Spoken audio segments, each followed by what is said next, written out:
Magandang gabi, bayan. Narito po kami ngayon sa compound o kanino mang bahay to. Narito po ang aming guest ngayong gabi mula sa Bagong Barrio National High School. Walang iba kundi ang varsity nila, number 5, Jan Punsalan. Oh.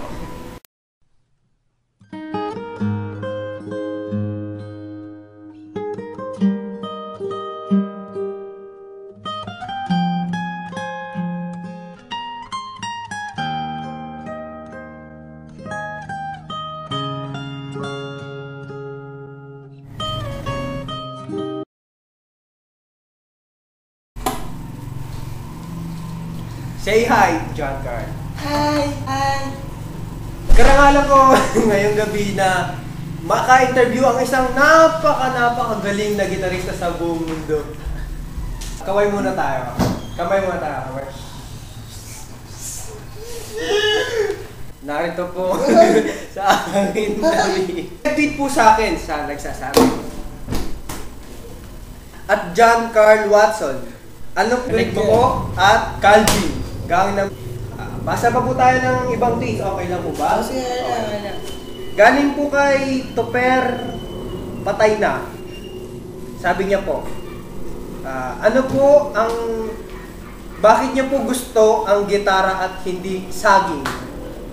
Kasi yung saging, ano lang yan. Mas malaki kasi yung gitara. Kaya... Since na andito ka naman, why not give isang pasabog, isang magandang gitara, di ba? Andito naman tayo, di ba? Di ba? Di ba? Bino, palapakan, woo! O, di ba? Si John Carl Watson po, isa pong karangalan ko na may interview dito sa gandang umaga. John. Okay.